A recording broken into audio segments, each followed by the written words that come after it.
Captain Shyam Kumar ji हमारे साथ जुड़े हुए हैं। सर, सभी जानना चाहते हैं कि अमेरिका का नेक्स्ट मूव क्या होगा। अमेरिका युद्ध में कूदेगा, कैसे कूदेगा? क्योंकि ट्रंप कई बार ये कह चुके हैं कि जो मैं करने वाला हूं किसी को पता नहीं, किसी के पास आकलन नहीं है। इस बीच वो आज रात मीटिंग भी करने वाले हैं और इसी बीच अमेरिका का डूम्सडे प्लेन वॉशिंगटन पहुंच चुका है। इसका क्या मतलब निकाले हैं भविष्य के लिए? देखिए, सबसे पहले तो मैं ट्रंप को कहूं कि वो सेना में नहीं रहे हैं और वो कभी किसी गवर्नमेंट के पोस्ट पर नहीं रहे हैं।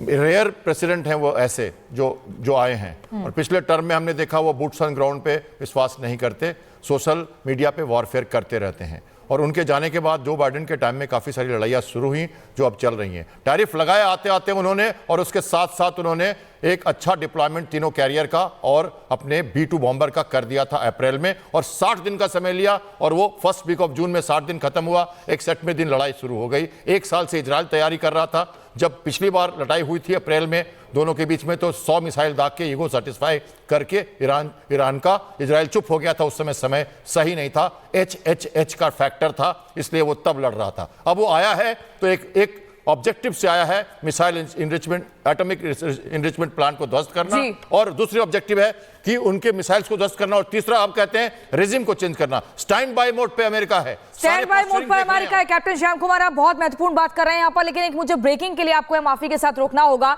ये बड़ी खबर है, इजराइल ईरान अमेरिका का बड़ा फैसला। मिडिल ईस्ट से अमेरिका ने कई विमानों को हटाया। ईरान के हमले को देखते हुए ये फैसला लिया गया है। कतर में अमेरिकी दूतावास ने भी जारी किया है अलर्ट। अल उदीद एयरबेस के पास जाने के लिए मना किया है। ब्रिगेडियर संजय खन्ना सर, मैं आपका रिएक्शन लेना चाहूंगी, लेकिन पहले मैं जीडी बख्शी सर आपके पास आना चाहती हूं।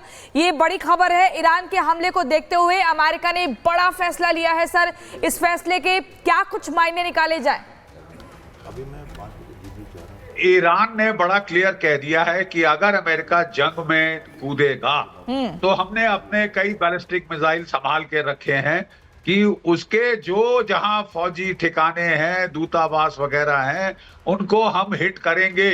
यानी अमेरिका को भी एक प्राइस इन ब्लड पे करनी होगी डायरेक्ट इंटरवेंशन के लिए। अब देखना यह है कि क्या अमेरिका इससे डिटर होता है, क्योंकि अभी तक अमेरिका को यही धमकी डिटर करके रखी थी कि आप हमारे ऊपर डायरेक्ट हमला करो, हमारी न्यूक्लियर फैसिलिटीज बर्बाद करने की आप हिमाकत करो तो हम जो है एक तो इकोनॉमिक टारगेट्स पे फायर करेंगे, दूसरा जो भी अमेरिकन पर्सोनेल हैं मिडिल ईस्ट में जो हमारी जद के अंदर हैं, हम सबको मारेंगे ताकि वहां पे भी जान माल का नुकसान हो, अमेरिका के बॉडी बैग्स घर जाएं, वो उसी से फर्क पड़ता है। इसीलिए अमेरिका के अंदर भी एक भारी तबका है मागा सपोर्टर्स का ही, जो कह रहे हैं कि भाई आपने कहा था आप किसी युद्ध में हमें शरीक नहीं कराओगे, तो आप क्यों हमें इस युद्ध में धकेल रहे हैं? इजराइल को लड़ने दो। अब इजराइल अकेले तो लड़ नहीं सकता, उसके लिए भी बड़ी असमंजस पैदा हो गई है कि ना थूक सकता है ना निगल सकता है। इसलिए वो गुहार लगा रहा है अमेरिका को कि आप भी जंग में उतरो। तो क्या अमेरिका जंग में उतरेगा या केवल पोस्चर करेगा, ये देखने की बात है। और एक विकल्प ये है कि अमेरिका कोई बूट्स ऑन द ग्राउंड नहीं डालेगा, right? Boots on the ground नहीं डालेगा, वो एयर पावर से स्टैंड ऑफ स्ट्राइक्स करेगा। एयर पावर, क्रूज मिसाइल वगैरह से वो भयंकर अपने हमले करके जितना नुकसान ईरान को पहुंचा सकते हैं उतना पहुंचा देगा। और लेकिन बिल्कुल सर, इसीलिए कहा जा रहा है कि जो अगले 48 घंटे होने वाले हैं वो काफी अहम होने वाले हैं, क्योंकि माना यह जा रहा है कि चूंकि ट्रंप आज बड़ी बैठक करेंगे रात 9 बजे, इसी के साथ साथ उनकी ओर से जो बयान दिए जा रहे हैं और जो एयरबेस पर तैनाती बताने के लिए काफी कि अभी जो इजराइल ईरान का युद्ध है वो अगले पड़ाव पर जा पहुंचा है जहां पर हो कुछ भी सकता है। कैप्टन श्याम कुमार जी हमारे साथ जुड़े हुए हैं। सर, सभी जानना चाहते हैं कि अमेरिका का नेक्स्ट मूव क्या होगा। अमेरिका युद्ध में कूदेगा, कैसे कूदेगा? क्योंकि ट्रंप कई बार ये कह चुके हैं कि जो मैं करने वाला हूं किसी को पता नहीं, किसी के पास आकलन नहीं है। इस बीच वो आज रात मीटिंग भी करने वाले हैं और इसी बीच अमेरिका का डूम्सडे प्लेन वॉशिंगटन पहुंच चुका है। इसका क्या मतलब निकाले हैं भविष्य के लिए? देखिए, सबसे पहले तो मैं ट्रंप को कहूं कि वो सेना में नहीं रहे हैं और वो कभी किसी गवर्नमेंट के पोस्ट पर नहीं रहे हैं। रेयर प्रेसिडेंट हैं वो ऐसे जो आए हैं। और पिछले टर्म में हमने देखा वो बूट्स ऑन ग्राउंड पे विश्वास नहीं करते, सोशल मीडिया पे वॉरफेयर करते रहते हैं। और उनके जाने के बाद जो बाइडेन के टाइम में काफ़ी सारी लड़ाइयाँ शुरू हुई जो अब चल रही हैं। टैरिफ लगाए आते आते उन्होंने, और उसके साथ साथ उन्होंने एक अच्छा डिप्लॉयमेंट तीनों कैरियर का और अपने B-2 बॉम्बर का कर दिया था अप्रैल में, और 60 दिन का समय लिया और वो फर्स्ट वीक ऑफ जून में 60 दिन खत्म हुआ, 61वें दिन लड़ाई शुरू हो गई। एक साल से इजराइल तैयारी कर रहा था। जब पिछली बार लड़ाई हुई थी अप्रैल में दोनों के बीच में, तो 100 मिसाइल दाग के ईगो सेटिस्फाई करके ईरान का इजराइल चुप हो गया था। उस समय सही नहीं था, HHH का फैक्टर था, इसलिए वो तब लड़ रहा था। अब वो आया है तो एक ऑब्जेक्टिव से आया है, missile enrichment, atomic enrichment plan को ध्वस्त करना, और दूसरी ऑब्जेक्टिव है कि उनके मिसाइल्स को ध्वस्त करना, और तीसरा आप कहते हैं रेजिम को चेंज करना। स्टैंड बाय मोड पे अमेरिका है, स्टैंड बाय मोड पर अमेरिका है। कैप्टन श्याम कुमार, आप बहुत महत्वपूर्ण बात कर रहे हैं यहाँ पर, लेकिन एक मुझे ब्रेकिंग के लिए आपको माफी के साथ रोकना होगा। ये बड़ी खबर है, इजराइल ईरान जंग में अमेरिका का बड़ा फैसला। मिडिल ईस्ट से अमेरिका ने कई विमानों को हटाया। ईरान के हमले को देखते हुए ये फैसला लिया गया है। कतर में अमेरिकी दूतावास ने भी जारी किया है अलर्ट। अल उदीद एयरबेस के पास जाने के लिए मना किया है। ब्रिगेडियर संजय खन्ना सर, मैं आपका रिएक्शन लेना चाहूंगी, लेकिन पहले मैं जीडी बख्शी सर आपके पास आना चाहती हूँ। ये बड़ी खबर है, ईरान के हमले को देखते हुए अमेरिका ने बड़ा फैसला लिया है। सर, इस फैसले के क्या कुछ मायने निकाले जाए?